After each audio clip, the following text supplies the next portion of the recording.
Good evening everyone. Namo Nama. Welcome to Madhvi's Pathshala. So children, in the previous video we have learned lesson number 6, Premlasya Premlasya Katha. In that lesson we have learned Abhyas Karyam and Sabdarth. No, sorry, Salarth and Sabdarth. Okay. And now today we will study about the Abhyas Karyam. Okay. तो पहला हमारा प्रश्न है एक पदेन उत्तरत। Okay, आपको क्या करना है, एक वन वर्ड आंसर करना है, एक शब्द में आपको आंसर लिखना है। तो पहला क्वेश्चन देखते हैं, प्रेमला कथम श्रांता आसीत। प्रेमला किस लिए थक गया था? तो प्रेमला लकड़ियाँ काटने से थक गया था। तो हमारा आंसर क्या आएगा, प्रेमला काष्ठ छेदेन श्रांता आसीत। तो आपको यहाँ पे पूरा आंसर नहीं, पूरा सेंटेंस नहीं लिखना है, आपको सिर्फ काष्ठ छेदेन लिखना है। ओके, एंड द सेकेंड जो हमारा क्वेश्चन है वो है कदा गृहम, प्रेमला कदा गृहम आगच्छत। ओके, तो प्रेमला कभी घर पर आया था? प्रेमला सायंकाले गृहम आगच्छत। तो आपका आंसर आ जाएगा सायंकाले। ओके, प्रेमला कानि प्राज्वालयत, काष्ठानि प्राज्वालयत। प्रेमला ने क्या जलाया था? लकड़ियाँ जलाई थी। तो लकड़ियाँ का संस्कृत होगा काष्ठानि, आपको सिर्फ काष्ठानि लिखना है। ओके, चुल्लीम प्राज्वालयितुम प्रेमला किम कृतवान।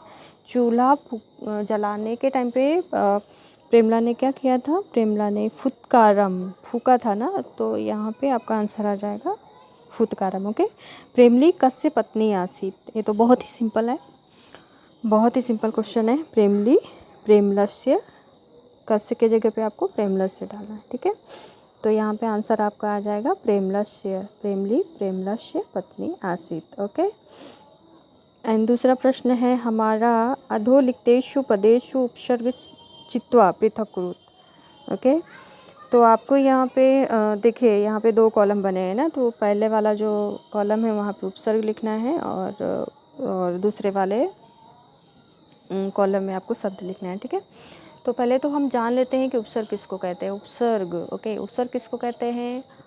ऐसे शब्द होते हैं उपसर्ग जो नए शब्द बनाते हैं। ओके, मीन्स किसी शब्द के आगे प्रारंभ में जुड़कर अर्थ में परिवर्तन कर देते हैं, उन्हें हम क्या कहते हैं? उपसर्ग कहते हैं। ओके,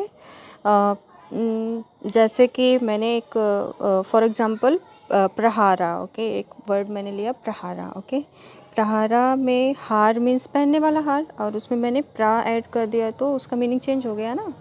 तो प्रहारा मीन्स प्रहार करना, वार करना। ओके, तो इस तरह से उपसर्ग उन शब्दों को कहते हैं कि जो स्टार्टिंग में ऐड होके मीनिंग को चेंज कर देते हैं, उन्हें हम क्या कहते हैं? प्रीफिक्स कहते हैं, मीन्स उपसर्ग कहते हैं। ओके, सो चलिए हम एक्सरसाइज देखते हैं। पहला हमारा शब्द है अपगमिष्यति, ऑलरेडी सॉल्व किया हुआ है। अप प्लस गमिष्यति। ओके, अवतारे, अव प्लस तारे। प्राज्वाल्य, प्रा प्लस ज्वाल्य, ज्वाल्य। ओके, एंड प्रहारा है तो प्रा प्लस हारा। पराजय है, परा प्लस जयः। उपहारा है, उप प्लस हारा। ओके, इस तरह से हमने इसको सॉल्व किया। ओके, प्रश्न नंबर 3 देखते हैं। तीसरे प्रश्न पर आते हैं, अधोलिखितेषु पदेषु उदाहरण अनुसारेण धातु प्रत्यय च पृथक कुरुत। आपको क्या करना है? धातु और प्रत्यय को अलग अलग करना है। ओके, तो धातु किसको कहते हैं? धातु जिन ऐसे धातु क्या होते हैं? शब्दों की रूट होती है। ओके, जहाँ से शब्दों की शब्द उत्पन्न होते हैं। ठीक है, और प्रत्यय, प्रत्यय क्या करते हैं? प्रत्यय शब्द के लास्ट में ऐड होके मीनिंग चेंज कर देते हैं। ठीक है, और प्रत्यय उपसर्ग धातु का जो टॉपिक है, it's very huge. Okay, and we will discuss about in next video. Okay, so let's come in our topic. And पहला हमारा शब्द है गत्वा, गम। ओके, एंड गम में हमने क्वत्वा प्रत्यय ऐड किया। ठीक है, तो क्या हो गया? गत्वा हो गया। और कृत्वा है क्री प्लस क्वत्वा। ओके, एंड भृत्वा है भ्री प्लस क्वत्वा। स्नात्वा है स्नान प्लस क्वत्वा। ओके, और फिर इसी तरह से हमारा नंबर खा है, खा पे एक ऑलरेडी सॉल्व करके दिया हुआ है, यथा। पठितुम है, पठितुम पठ प्लस तुमुम। ओके, यहाँ पे तुमुम प्रत्यय, वहाँ पे क्वत्वा प्रत्यय हम लोग देख रहे थे, और यहाँ पे हम लोग तुमुम प्रत्यय देख रहे हैं। तो यहाँ पे सारे जितने भी धातुएं हैं उनमें सब में तुमुम प्रत्यय ऐड करके एक कंप्लीट वर्ड बनाना है, ठीक है। तो पठतुम है पठ प्लस तुमुम, पठितुम करतुम क्री प्लस तुमुम, करतुम खादितुम क्री प्लस खाद प्लस तुमुम, खादितुम द्रष्टुम दृश प्लस तुमुम, इस तरह से द्रष्टुम हो गया, ओके। और नंबर गा पे आते हैं। यथा ऑलरेडी यहाँ पे सॉल्व किया हुआ है, अनि आ नी प्लप। यहाँ पे क्या करना है आपको, उपसर्ग और धातु और प्रत्यय तीनों को सेपरेट करना है, ठीक है। एक ऐसा शब्द है जिसमें उपसर्ग भी है और धातु भी है और प्रत्यय भी है, और तीनों को आपको क्या करना है, सेपरेट करना है, अलग अलग लिखना है, तीनों को अलग अलग कॉलम में लिखना है। कॉलम ऑलरेडी बने हुए हैं, ओके। तो पहला हमारा शब्द है आनीय, ओके। आ उपसर्ग हो गया, नी धातु हो गई और ल्यप प्रत्यय ऐड किया है, दोनों को मिलाकर और ऐड करते हैं तो आनीय शब्द बनता है, ठीक है। और दूसरा शब्द है आगत्य, आ प्लस गम प्लस ल्यप आगत्य, निधाय नी प्लस धा प्लस ल्यप निधाय आदाय, आ प्लस दा प्लस ल्यप, ओके। संस्पृश्य सम प्लस स्पृश प्लस ल्यप संस्पृश्य, इस तरह से संस्पृश्य छूना बन गया, ओके। तो क्वेश्चन नंबर 4 पर आते हैं।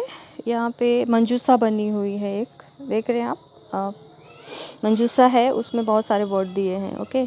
तो पहले प्रश्न को पढ़ लेते हैं। समानार्थक पदानि चित्वा रिक्त स्थान पूर्यते।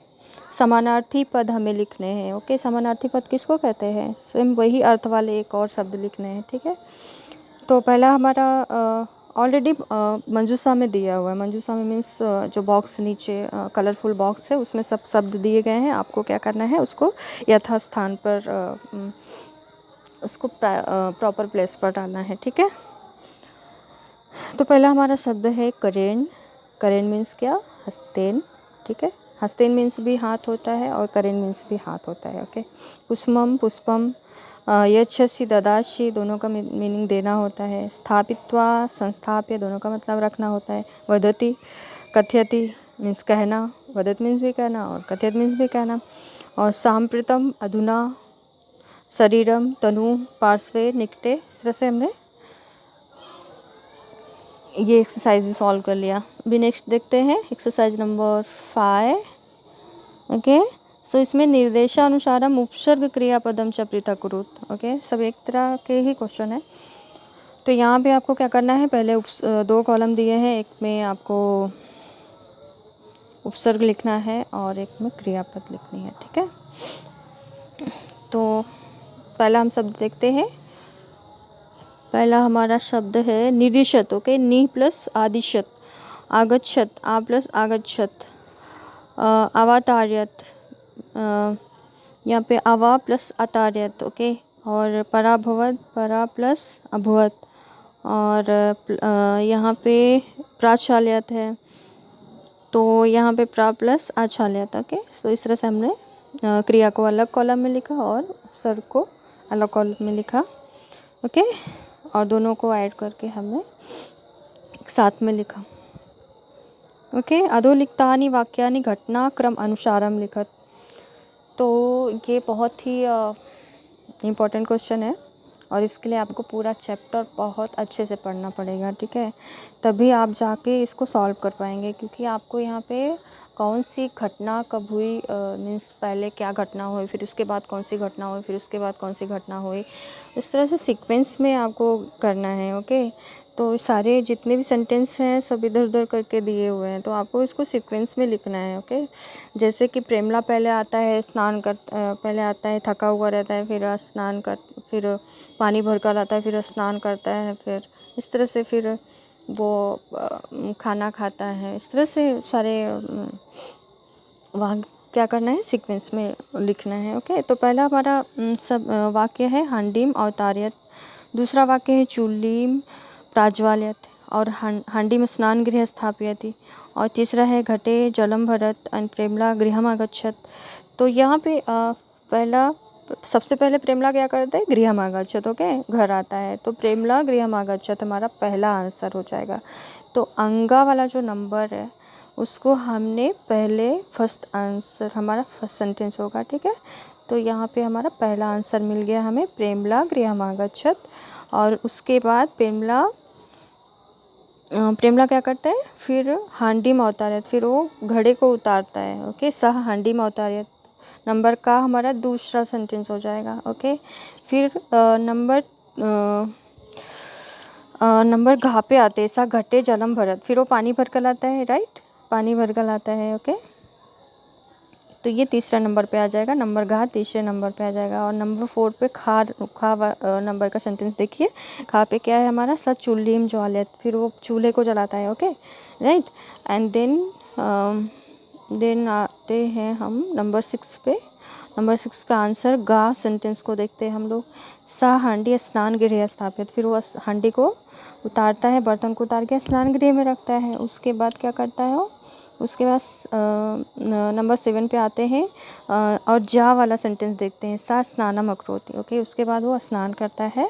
एंड फिर लास्ट वन हमारा है घ नंबर पे, सॉरी छः नंबर पे देखिए, सब भोजनम अकरोत, वो भोजन करता है। तो इस तरह से हमने सारे सेंटेंस को प्रॉपरली सॉल्व कर लिया। ठीक है, एंड क्वेश्चन नंबर 7 देखते हैं। क्वेश्चन नंबर 7, अधोलिखिता नाम तद्भव पदा नाम तत्सम पदानि चुनत। It's very easy.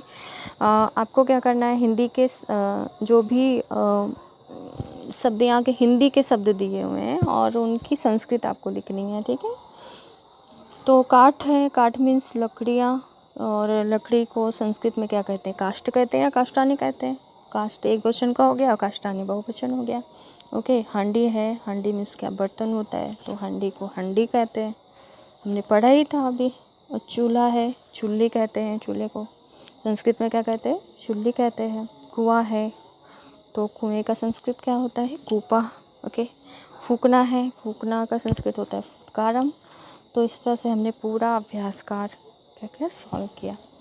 ओके, अभी आपको क्या करना है बच्चों, आपको प्रैक्टिस करनी है, राइटिंग प्रैक्टिस करनी है, चैप्टर को पढ़ना है, उपसर्ग प्रत्यय पर बहुत ज़्यादा ध्यान देना है। तो बच्चों इस तरह से हमने सारे अभ्यास कार्य को सॉल्व कर लिया।